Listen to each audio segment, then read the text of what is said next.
Haleluya, puji nama Tuhan. Shalom. Shalom. Belum semuanya Bapak Ibu, shalom. Shalom. Berapa banyak kita yang siap memuji menyembah Tuhan di rumah Tuhan yang kudus ini. Lambaikan tanganmu, silakan bangkit berdiri Bapak Ibu. Kami juga ingin menyapa Bapak Ibu yang ada di rumah atau dimanapun Anda berada saat ini. Kami mengundang setiap kita boleh bersama-sama memuji menyembah Tuhan. Karena saya percaya bahwa Tuhan adalah Allah yang maha hadir. Tuhan Allah hadir dimanapun Anda berada Bapak Ibu. Dan sekali lagi saya ingin bertanya, berapa banyak kita yang dalam keadaan baik-baik saja sepanjang hari ini, sepanjang minggu ini. Bahkan kita percayakan sepanjang bulan ini kita ada dalam naungannya Tuhan. Lambaikan tanganmu dan berikan tepuk tangan yang meriah bagi Tuhan. Mari berikan suara-suara yang meriah, katakan haleluya. Haleluya. Terima kasih Tuhan.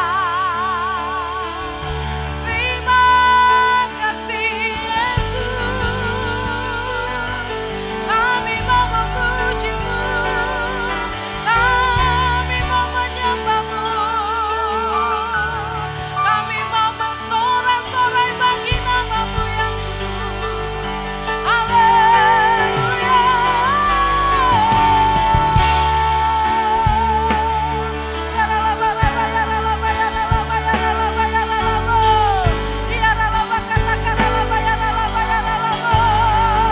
Engkaulah kepujian kami, Engkaulah Tuhan kami yang dahsyat, Engkau yang melakukan perbuatan-Mu yang ajaib dan yang dahsyat dalam hidup kami.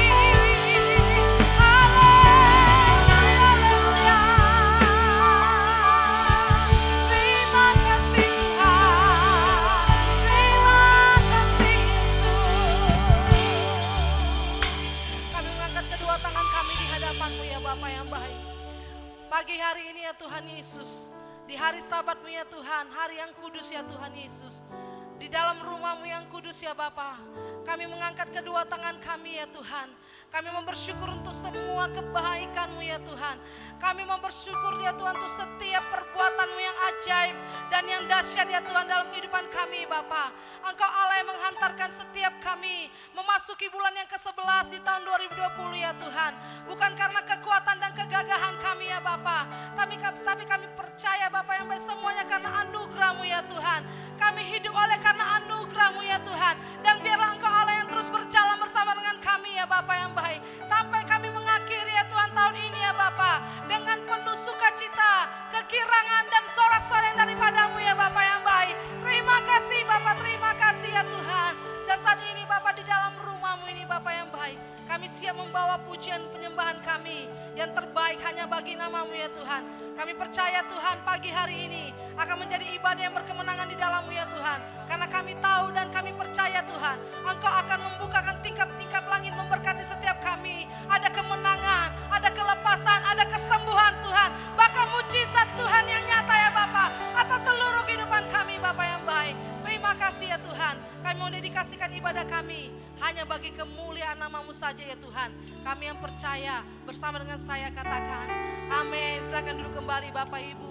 Persiapkan hatimu di hadapan Tuhan. Terima kasih Bapak yang baik. Ini hidup kami ya Tuhan.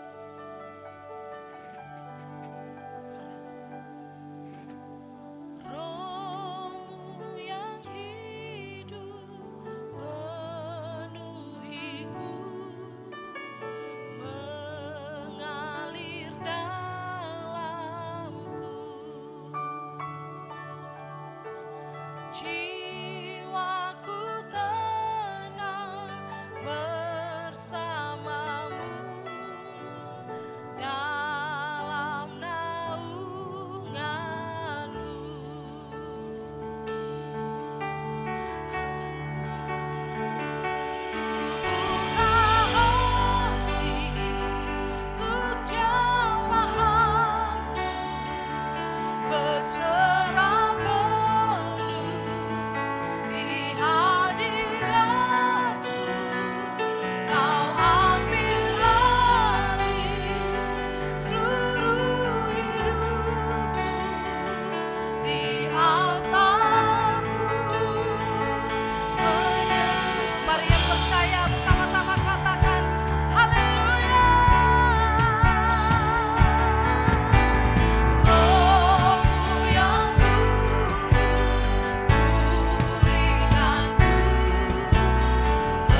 Ambil alih kehidupan kami ya Tuhan. Ambil alih ibadah ini ya Tuhan.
Kami percaya pemulihan-Mu sedang terjadi Tuhan atas bangsa kami.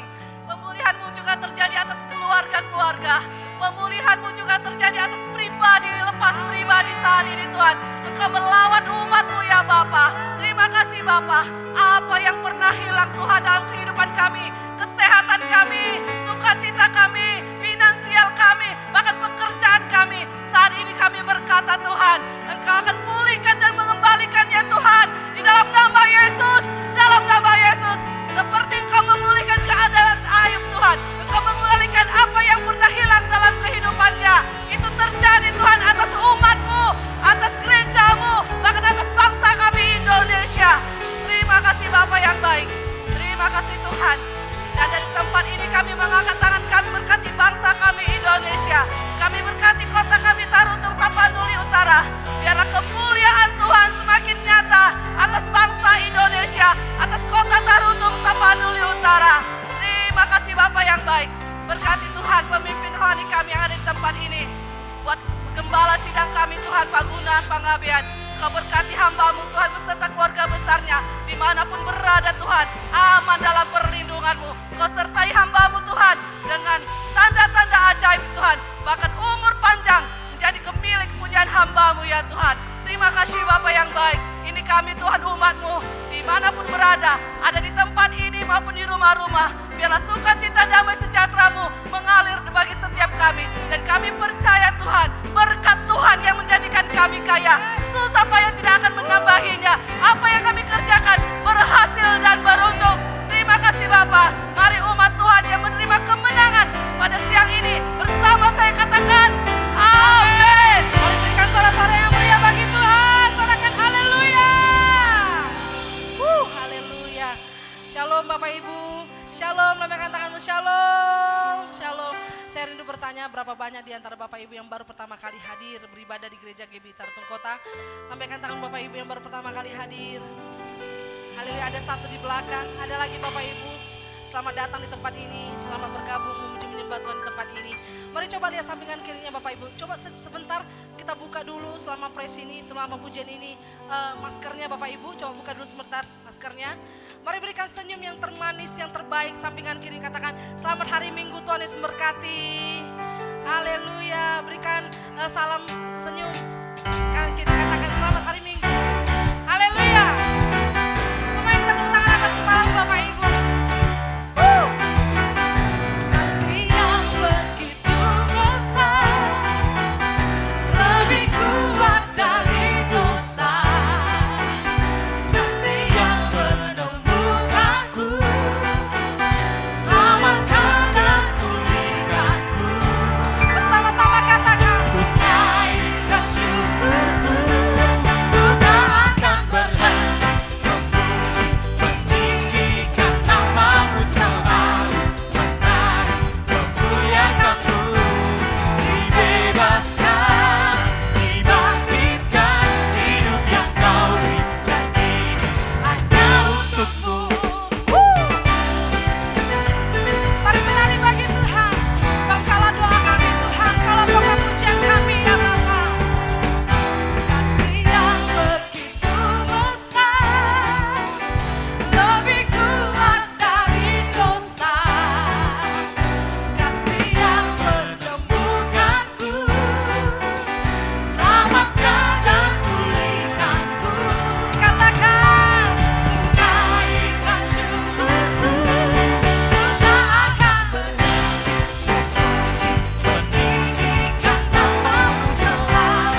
kiri.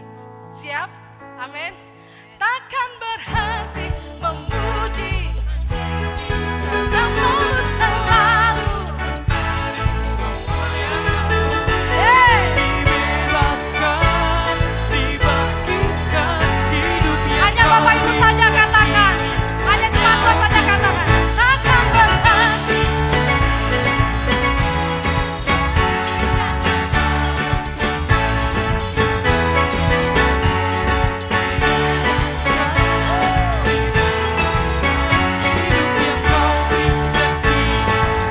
Lebih lagi. Takkan berhenti memuji, meninggikan namamu selalu. Berlari memuliakanmu. Dibebaskan, dibangkitkan hidup yang kau beri, dan kini hanya untukmu. hidup yang kau dan kini hanya untukmu. Hidup yang kau dan kini hanya untukmu. Sorakan haleluya. Haleluya. Terima kasih Bapak yang baik. Kami memberikan yang terbaik bagimu ya Tuhan Yesus. Terima kasih ya Bapak. Ubah hatiku seperti hatiku, setulus salibmu, kasih-Mu Tuhan, yang Aku seperti seperti matamu, pancarkan kasih-Mu, ku mau jadi seperti-Mu. Terima kasih buat kehadiran-Mu. Engkau ada di tengah-tengah kami. Ketika kami mengangkat pujian kami, memuji, menyembah Engkau Tuhan. Sungguh besar anugerah-Mu yang Tuhan limpahkan bagi kami sepanjang minggu yang telah kami lalui. Dan tiba saatnya di minggu yang baru ini Tuhan, minggu kedua di bulan November, kami telah Tuhan berikan semangat yang baru untuk kami boleh mengakhiri tahun 2020 ini yang kalaupun banyak tantangan, banyak masalah, tapi kami tetap boleh masih ada memanggil namamu, ya Aba, ya Bapa. Kami bersyukur Tuhan. Untuk sebentar kami diperlengkapi, dibekali oleh kebenaran firman-Mu. Mari Engkau Tuhan berbicara bagi kami dengan bahasa yang sederhana. Kami sambut kebenaran-Mu dengan ucapan syukur dalam nama Tuhan Yesus. Sama-sama katakan amin. Silakan duduk Bapak Ibu Saudara. Salam saya ucapkan. Puji Tuhan, tanpa terasa waktu berjalan terus. Tinggal 1 bulan lebih kita akan menyelesaikan perjalanan hidup di tahun yang penuh dengan tantangan, yaitu tahun 2020. Kita mungkin merasa jenuh dengan kondisi yang kita hadapi sejak awal dari bulan Maret yang lalu. Sampai hari ini seakan-akan tidak ada jawaban dari pergumulan yang sedang menimpa permukaan bumi ini. Bahkan sampai hari ini juga kota kita, kota Tarutung, masih dibayangi rasa takut akibat dampak daripada pandemi. Nah saudaraku, ada banyak orang yang berkata bahwa keadaan ini boleh terjadi suatu bentuk teguran yang disampaikan oleh Tuhan. Suatu bentuk peringatan. Kenapa peringatan ini ditujukan secara global di seluruh permukaan bumi ini? Mungkin di beberapa tempat di masa-masa lalu hal yang sama, peristiwa-peristiwa yang hampir bersamaan bisa saja terjadi di belahan bumi yang lain, atau di kota-kota atau di pulau-pulau lain di bangsa kita. Saya teringat ketika ada tsunami di Sulawesi Tengah, di kota Palu. Saya dapat bayangkan ribuan orang mati dalam seketika. Mereka bukan hanya dihanyutkan oleh tsunami, tapi justru permukaan tanah tempat mereka membangun rumah itu bergerak menjadi lumpur dan ditelan manusianya. Ini suatu fenomena alam yang mungkin susah untuk diprediksi. Namun yang jelas segala sesuatu yang terjadi di permukaan bumi ini Tuhan pasti tahu. Namun sebuah pertanyaan, kenapa ini harus Tuhan izinkan?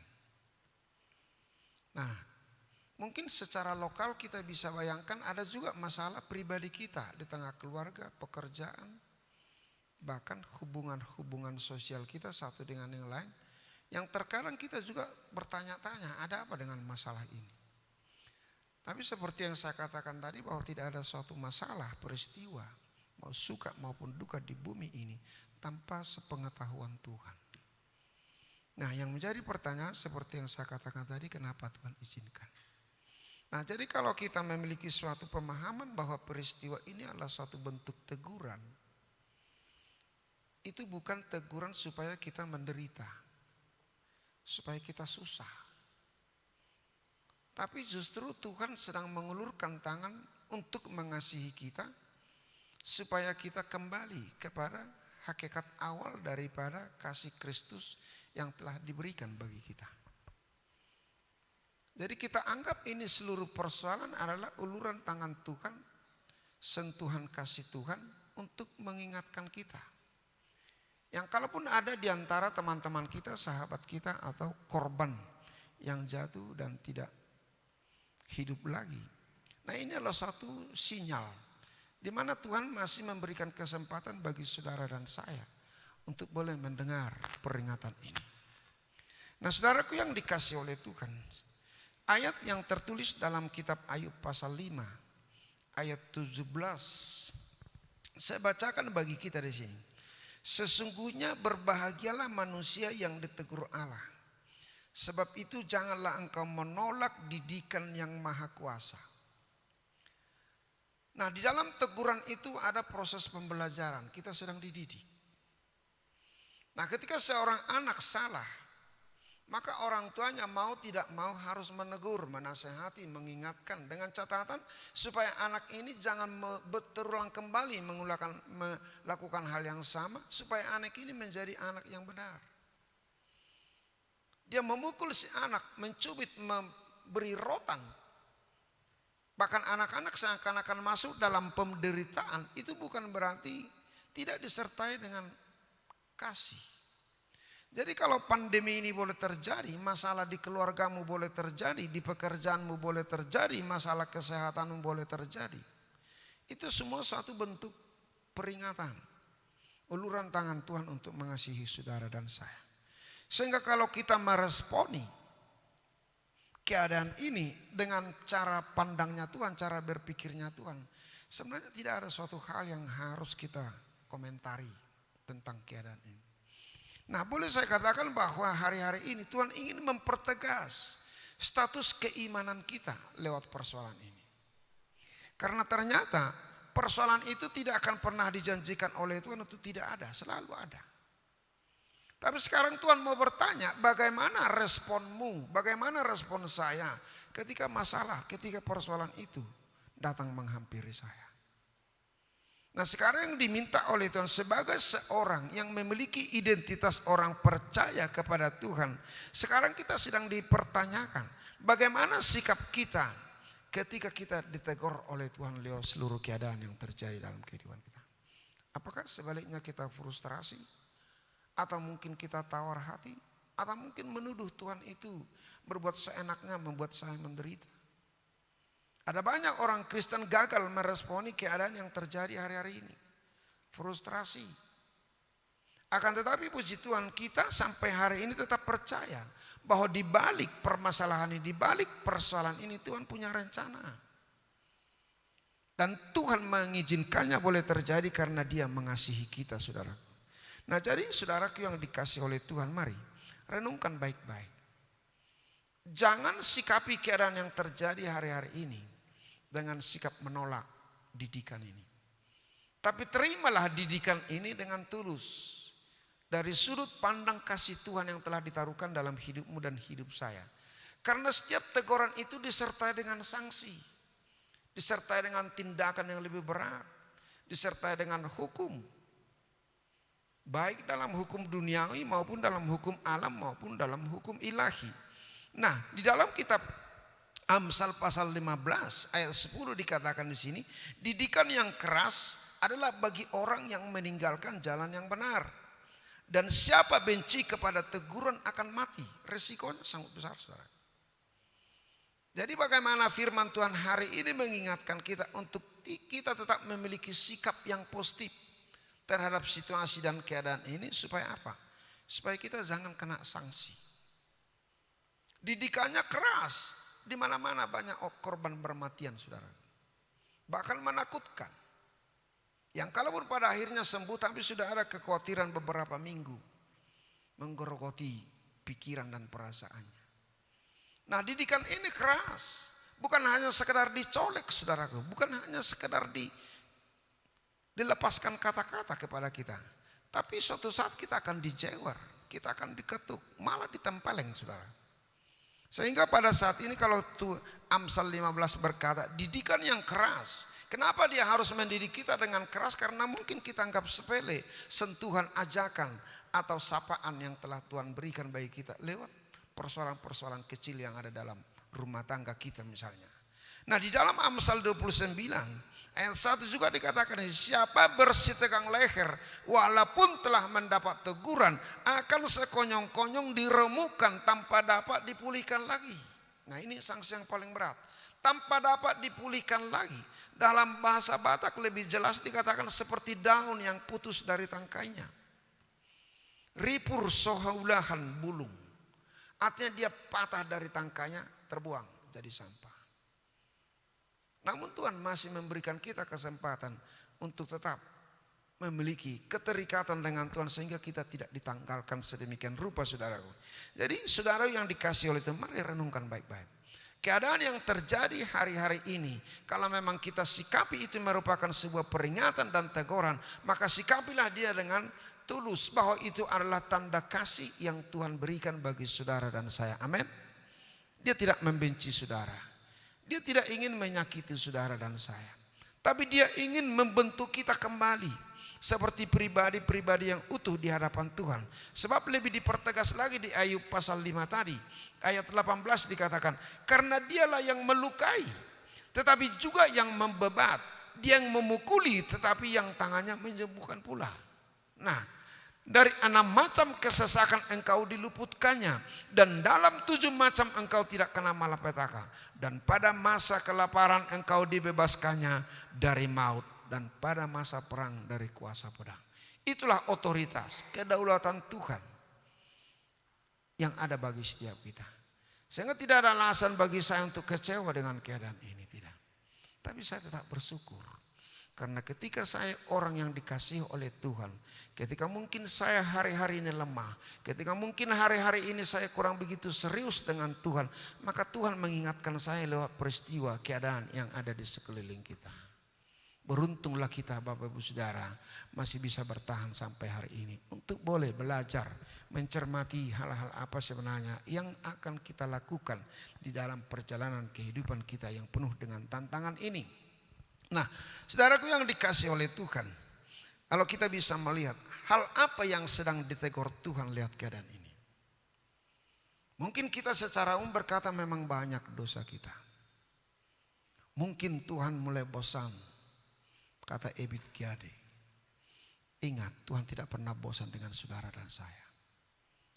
Nah, di sini dikatakan di dalam nubuatan yang disampaikan oleh Tuhan melalui Yohanes di Pulau Patmos kepada jemaat di Laodikia, Tuhan temukan ada suatu kesalahan di tengah-tengah jemaat Laodikia, di mana Tuhan temukan jemaat itu suam-suam kuku, tidak serius. Ternyata untuk ikut Tuhan itu harus serius. Tidak secara berkala atau boleh kita katakan secara periodi. Nah, kenapa Tuhan menuntut gereja kita ini untuk semakin serius? Karena memang inilah yang Tuhan perlihatkan dalam pergerakan kerohanian akhir zaman ini. Ada ketidakseriusan karena lebih banyak hal-hal yang sifatnya sekuler. Kesibukan-kesibukan kita setiap hari menyita waktu, pikiran dan hati kita. Sementara di sisi lain Tuhan berkata kepada saudara dan saya, kasihilah Tuhan Allahmu dengan segenap hatimu, segenap pikiranmu, akal budimu, kekuatanmu, totalitas. dari seluruh nilai kehidupan saya, kehidupan kita ini dituntut oleh Tuhan. Tapi kalau kita bisa runut Bapak Ibu Saudara, prioritas ibadah kita sekarang di urutan keberapa? Apakah masih di urutan yang pertama?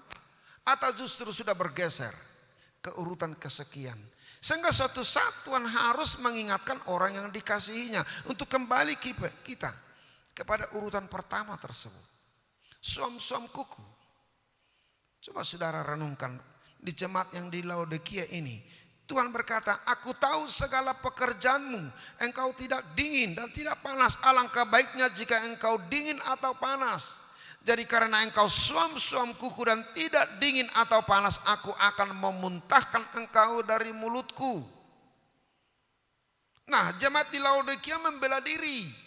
Dia berkata, aku kaya dan aku telah memperkaya diriku dan aku tidak kekurangan apa-apa karena engkau tidak tahu bahwa engkau melarat dan malang, miskin, buta dan telanjang, kata Tuhan. Sering kebanggaan-kebanggaan dunia ini membuat kita menjadi pribadi yang suam-suam kuku di hadapan Tuhan. Kita terlena dengan apa yang ada, kepunyaan kita, saudara. Kita terlena dengan seluruh ambisi, cita-cita dan keinginan kita. Kita larut di sana. Dengan mengabaikan bahwa memang Tuhan itu menuntut hal ini bukan menjadi skala prioritas, tapi akan kembali kepada jalur yang benar. Prioritaskan Tuhan dalam kehidupanmu. Amin. Seriusi, bisa saja masalah mengganggu pikiran, tapi izinkan pikiranmu diganggu oleh Tuhan untuk mengambil saat teduh dan datang kepada Tuhan dengan serius, saudara. Nah, kemudian hal yang kedua, Tuhan temukan suatu hal yang luar biasa di Efesus. Di mana dia melihat bahwa ada kasih yang kendor. Kasih mula-mula biasa itu menggelora, saudara. Ibarat mulai pacaran ya, baca surat cintanya sampai 7 kali tidak bosan-bosan, saudara. Terus dibolak-balik sampai dia hafal luar kepala. Tapi lama-kelamaan ada suatu degradasi kasih, penurunan standar. Yang kemudian di baris-baris terakhir akan muncul kebencian, ketidaksenangan, ketidakpuasan dan lain sebagainya. Nah, ini suatu keadaan yang nyata yang sering kita alami. Tapi ingat, di dalam Tuhan kita dituntut untuk tetap memiliki ukuran kasih yang mula-mula. Terus menggelora dan bersemangat. Yang dulunya dia sering ikut pertemuan, pertanyaan dan lain sebagainya, tiba-tiba dia melempem. Dia tidak muncul lagi. Dia hanya sekedar kasih WhatsApp, ya saya permisi, saya lagi sibuk, saya begini. Nah, jadi saudaraku yang dikasih oleh Tuhan, kalau Tuhan menuntut ada suatu prioritas yang kita naikkan kembali dalam nilai kehidupan kita, standar kehidupan kita, lakukan. Jangan mau terlena dengan kondisi atau situasi sekarang. Nah, jadi kalau Tuhan menuntut kasih mula-mula, cinta pertama itu membekas sampai ke hati nurani kita. Tidak ada alasan bagi kita untuk tidak mencintai Tuhan dalam segala bentuk tingkah laku, perkataan, perbuatan dan seluruh aspek kehidupan kita. Nah, kemudian saudaraku yang dikasih oleh Tuhan, ada sebuah jemaat di Tiatira di mana mereka dirasuki oleh pengajaran-pengajaran sesat. Saudaraku, pengajaran sesat ini hanya boleh dinilai oleh Tuhan. Orang bisa saja menuduh orang lain mengajar secara sesat, tapi belum tentu menurut ukurannya Tuhan. Nah, saudaraku, suatu saat Tuhan pernah bernubuat dalam kitab Yohanes bahwa penyesat itu, nabi palsu itu, antikristus itu berasal dari antara kita. Bukan berasal dari agama lain, bukan berasal dari gereja lain, tapi berasal dari antara kita. Nah, jadi ini sedang disoroti oleh Tuhan. Sampai seberapa jauh kekristenan orang-orang yang ada di tanah Batak itu masih tetap di dalam ajaran yang sehat yang daripada Tuhan. Kalau saudara bisa baca di media, Bapak-Ibu Saudara, pertarungan perdebatan penafsiran akan Alkitabiah itu sengit. Sehingga kita orang awam ini anak sibuk menonton. Dan setelah kita sibuk menonton perdebatan-perdebatan ini, kita bingung. Dan suatu saat mungkin kita akan berkata, oh ternyata engkau Tuhan tidak ada. Kok si A bilang begini, si B bilang begini, si C bilang begini. Siapakah engkau sebenarnya Tuhan? Ini suatu penyesatan yang dimunculkan oleh dunia ini hari-hari ini untuk kita kembali kepada hakikat panggilan Tuhan yang semula. Nah, sehingga saya berpesan kepada Bapak Ibu Saudara dikasih oleh Tuhan. Jangan pinjam pengalaman kerohanian orang lain. Tapi ambillah pengalamanmu secara pribadi kepada Tuhan. Saya tidak larang Anda untuk mendengar pesan-pesan dari orang-orang yang mungkin lebih mengerti tentang teologi. Tapi alangkah indahnya ketika saya berhasil mendengar suara Tuhan. Dan itulah yang menjadi pedoman bagi saya. Kita diberikan telinga secara rohani, telinga secara jasmani. Jadi kalau kita sibuk mendengar dari kiri kanan muka belakang, ingat ini telinga ini akan susah untuk mendengar suara Tuhan.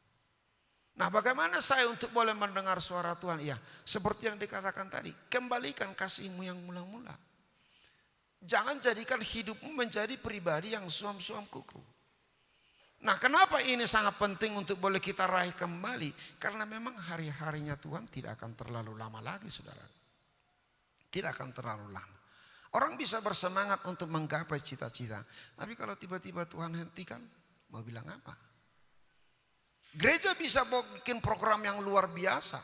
10 tahun, 20 bahkan 100 tahun ke depan kami sudah begini, begono dan lain sebagainya. Kalau Tuhan hentikan bagaimana? Namun Tuhan ingin membangun gerejanya, yaitu hidupmu dan hidup saya, untuk lebih sempurna menyongsong peristiwa akhir zaman itu. Menjadi gereja yang kudus dan am, yang bersekutu dengan Tuhan secara benar, tidak dipengaruhi oleh situasi dan keadaan. Nah, pada semalam ada acara di tempat ini, yaitu langsung dari Gatot Subroto, Jakarta, dari pusat kita, menggambarkan hasil daripada sebuah survei perkembangan gereja di Indonesia.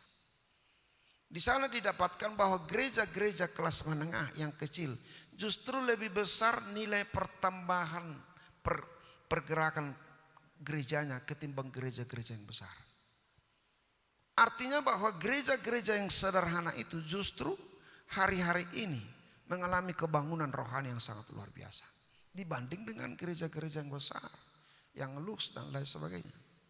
Kemudian ada lagi dapat survei mereka bahwa ternyata gereja-gereja yang digembalakan oleh orang-orang ahli teologi masih di bawah daripada gereja-gereja yang dipimpin oleh kaum sekuler, bahkan yang berpendidikan SMA. Nah, ini merupakan sebuah kenyataan. Ini hasil survei, bukan ramalan. Ini menunjukkan bahwa di akhir zaman ini kegoncangan itu akan terjadi. Sehingga kenapa banyak orang Kristen murtad ke agama lain? Karena mereka bingung, tidak tahu mau kemana dibawa gereja. Nah, jadi saudaraku yang dikasih oleh, ini terjadi di Tiatira. Tetapi aku mencela engkau, dalam kitab Wahyu pasal 20-20. Aku mencela engkau karena engkau membiarkan wanita Isabel yang menyebut dirinya nabiah mengajar dan menyesatkan hamba-hambaku supaya berbuat jinah dan makan persembahan-persembahan berhala. Nah, ini yang terjadi hari-hari ini. Seakan-akan yang salah itu tidak benar. Ada suatu bentuk kemunafikan, Bapak Saudara, membenarkan. Nah, jadi saudaraku, dikatakan di sini bahwa dan aku telah memberikan dia waktu untuk bertobat, tetapi ia tidak mau bertobat dari zinahnya, dari kesalahannya. Nah, sekarang kita mau lihat kasus yang lebih berat lagi. Lihatlah, aku akan melemparkan dia ke atas ranjang orang sakit. Dia akan sakit, dia akan menderita penderitaan secara fisik karena apa? Dia telah dicemari oleh pengajaran-pengajaran cara berpikir yang salah tentang siapa Tuhan sebenarnya dalam kehidupannya. Bukannya saya menolak Anda untuk belajar teologi yang lebih dalam. Tapi lebih bagus percaya kepada Tuhan kita ketimbang percaya kepada ilmu pengetahuan. Pengetahuan itu sangat penting. Tapi hikmat yang daripada Tuhan, inilah yang diberikan oleh Tuhan kepada seorang Salomo. Dan dia memang benar-benar berkenan di mata Tuhan. Jadi saudara yang dikasih, mari cari pengalamanmu secara pribadi dengan Tuhan. Yakinkan dirimu bahwa pada tahun sekian saya pernah dibantu oleh Tuhan. Tahun sekian saya pernah ditolong oleh Dia. Tahun sekian saya pernah dikasih kesempatan untuk berhasil. Tahun sekian saya dikasih Tuhan solusi atas sebuah persoalan saya. Nah, inilah yang kau ceritakan dalam doamu, dalam imanmu. Jangan pinjam cerita kawanmu. Kalau sempat engkau dengar cerita kawanmu, nanti kau akan menyesal. Kau bilang, Tuhan kenapa si A kau tolong aku enggak dengan kasus yang sama. Mungkin kau akan meninggalkan Tuhan. Kenapa Tuhan tolong dia, saya tidak. Justru penderitaan saya lebih besar. Nah tetapi Tuhan mengingatkan saudara dan saya untuk lebih mendapatkan pengalaman-pengalaman spesifik dari diri kita kepada Tuhan. Pasti ada, tidak ada seorang pun di antara kita yang tidak pernah disapa oleh Tuhan pada saat kita mengalami masa-masa sulit. Saya bisa hadir jadi pendeta di depan ini, itu yang saya dapatkan. Bukan dari sekolah teologi, bukan karena cita-cita saya, bukan oleh dorongan-dorongan orang lain kepada saya, tidak. Tapi justru karena Tuhan menyapa saya ditegur Tuhan. Dan ketika saya ditegur, saya coba cari tahu ada apa isi, makna, tujuan daripada teguran. Sehingga saya bertanya, apa maksudmu Tuhan? Karena seperti saya katakan tadi di awal bahwa tidak ada suatu masalah, keadaan dan situasi yang boleh terjadi dalam kehidupanmu tanpa sepengetahuan Tuhan, tanpa tidak ada rencana di dalam dirinya. Nah ketika saya bertanya, ada apa Tuhan? Apa maksudmu dengan keadaan ini? Dia berkata secara langsung, kerjakan pekerjaan saya. Suatu bentuk jawaban langsung yang saya dengar dengan telinga saya. Bukan di hati saya, di telinga saya. Aku bingung saudara. Bagaimana saya memulai? Dari mana saya memulai? Dan dengan cara bagaimana saya memulai? Saya awam. Saya banyak absen di gereja. Saya bukan aktivis gereja. Kok mesti harus melakukan pekerjaan ini? Tapi ketika pengalaman pribadi saya ini memotivasi saya. Membakar saya untuk melakukannya. Tuhan yang perlengkapi, Tuhan yang ajari, Tuhan yang kasih jalan, Tuhan yang kasih solusi. Sehingga sebagaimana saya masih bertahan sampai hari ini, itu semua oleh karena apa? Karena saya tahu persis apa rencana Tuhan dalam kehidupan saya. Karena saya dapat memaknai teguran yang Tuhan pernah berikan bagi saya, itu memberikan manfaat karena Dia mengasihi saya. Dan saya selalu ingin untuk ditegur. Saya selalu suka untuk ditegur karena saya tahu teguran manusia bisa menyakitkan hatimu, tapi teguran Tuhan itu akan senantiasa membahagiakanmu. Amin saudaraku. Sehingga maknailah seluruh keadaan situasi yang mungkin kau katakan sulit, berat, tidak bisa kutanggung Tuhan. Yakini bahwa Tuhan tidak pernah menimpakan sesuatu masalah dalam dirimu. Pencobaan yang kuberikan kepadamu tidak melebihi daripada kekuatanmu. Sehingga imankan Bapak Ibu Saudara, teguran keadaan situasi yang terjadi hari-hari ini bukan hanya sekedar untuk disesali, untuk merasa kita sakit, merasa rugi, tapi imankan bahwa memang di balik dari persoalan ini Tuhan punya rencana yang indah. Dan meteraikan firman ini untuk menjadi kekuatan baru bagi saudara dan saya. Tuhan akan memberikan apa yang menjadi jawaban pergumulan kehidupanmu di tahun yang indah ini. Amin saudaraku. Amin. Saya undang kita semua bangkit berdiri. Kita akan masuk dalam perjamuan kudus. Ya Tuhan, kami bersyukur buat kesempatan yang indah di mana kami boleh ditegur, diingatkan oleh Tuhan lewat kebenaran-Mu. Itu pertanda bahwa Engkau mengasihi kami. Itu pertanda bahwa Engkau tidak pernah jauh dari kami. Sehingga ketika kami mulai melangkah menyimpang dari kebenaran-Mu, menyimpang dari konsep kehidupan-Mu, saat itu Engkau menegur kami. Kami sering mendapatkan cubitan-cubitan yang menyakitkan Tuhan. Dari sesama kami, dari orang-orang di sekeliling kami.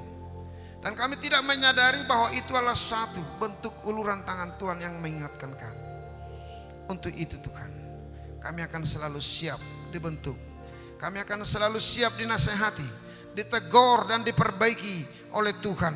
Sebab kami adalah kepunyaan-Mu dan kami akan menjadi milik-Mu untuk selama-lamanya. Tuhan, saat ini kami akan masuk dalam perjamuan kudus. Tubuh dan darah-Mu yang telah pernah Tuhan berikan dan Tuhan curahkan di kayu salib di Golgota. Pertanda bahwa Engkau mengasihi kami. Pengorbanan-Mu juga sekaligus menjadi teguran yang manis bagi kami. Bahwa hidup kami bukanlah hidup yang sia-sia sebab Tuhan telah mati atas kami. Atas dosa kami, pelanggaran kami. Sehingga kami layak untuk menerima segala janji-Mu di bumi dan di akhirat. Tuhan, di tangan kami telah tersedia anggur dan roti. Kuduskan, tahirkan kami untuk layak menerimanya.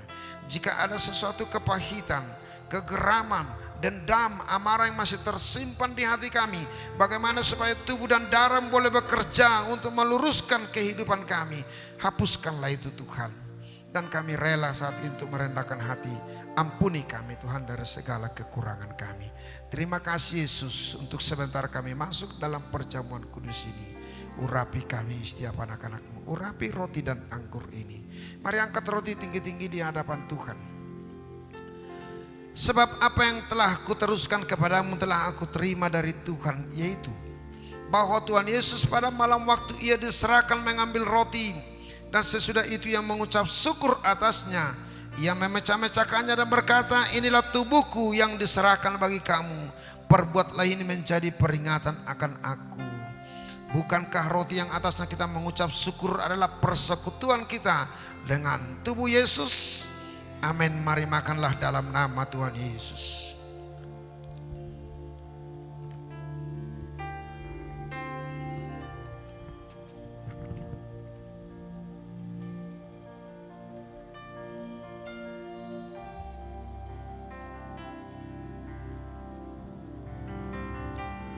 Mari persiapkan cawan, angkat di tangan kananmu tinggi-tinggi di hadapan Tuhan. Demikian juga ia mengambil cawan sesudah makan lalu berkata, cawan ini adalah perjanjian baru yang dimeteraikan oleh darahku. Perbuatlah ini setiap kali kamu meminumnya menjadi peringatan akan aku. Bukankah cawan yang atasnya kita mengucap syukur adalah persekutuan kita dengan darah Yesus? Amin. Mari minumlah dalam nama Yesus.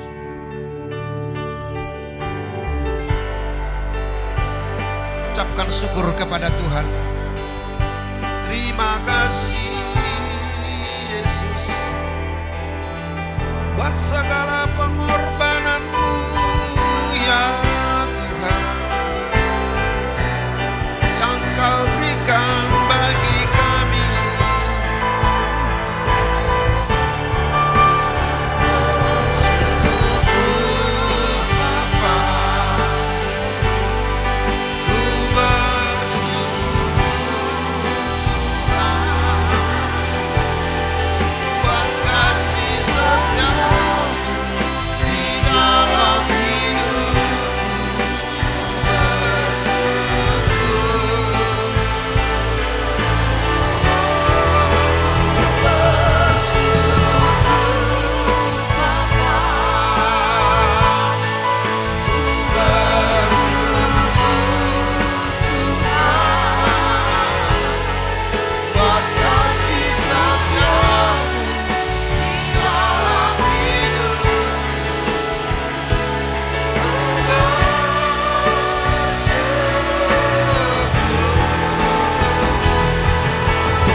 Bersyukur Tuhan buat segala sesuatu yang boleh terjadi dalam kehidupan kami. Terima kasih buat firman-Mu, terima kasih buat tubuh dan darah-Mu. Kami sangat diberkati Tuhan, dan hidup kami akan semakin kuat untuk melangkah berjalan mengikut Engkau sebagai Tuhan, Raja dan Juru Selamat kami. Dalam nama Tuhan Yesus, sama-sama katakan amin. Silakan duduk Bapak Ibu. Kita akan mempersiapkan persembahan persepuluhan dan persembahan khusus kita. Sambil mempersiapkannya, kita akan mendengarkan beberapa warta sepekan.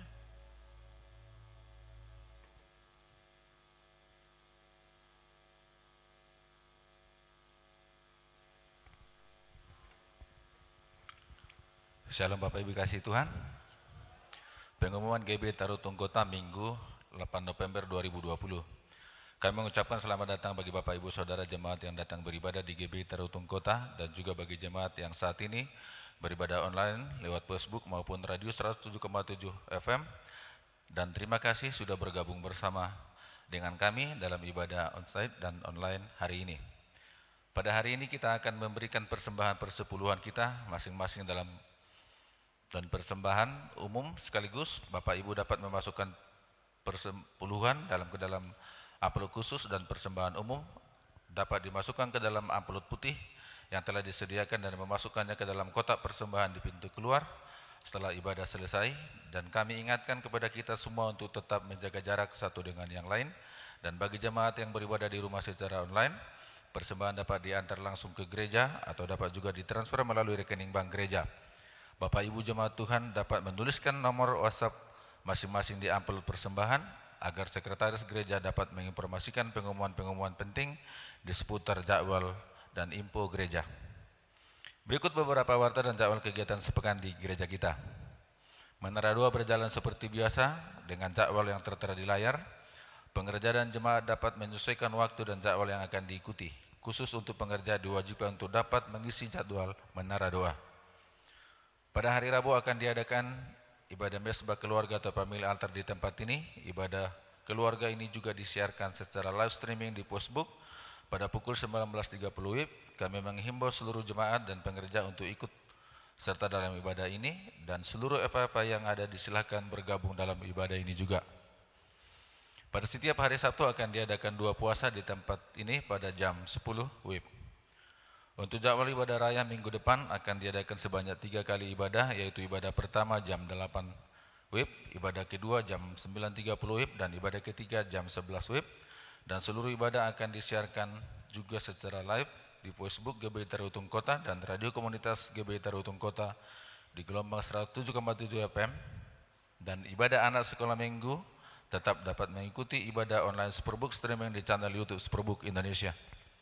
Pengumuman terakhir bagi jemaat Tuhan yang memerlukan informasi pelayanan khusus atau konseling dapat menghubungi kita di nomor yang tertera di layar. Demikian pengumuman untuk minggu ini. Selamat hari Minggu. Tuhan Yesus memberkati.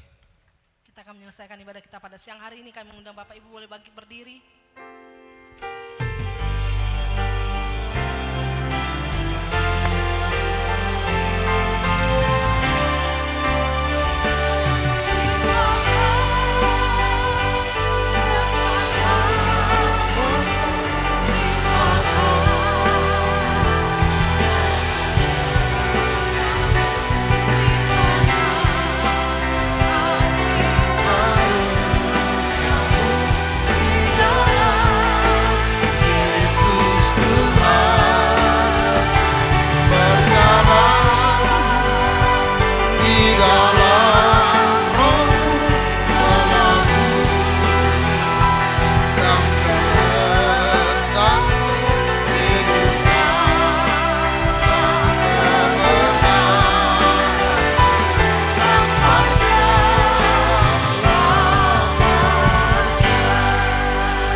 Kedua tanganmu, arahkan hatimu kepada Tuhan.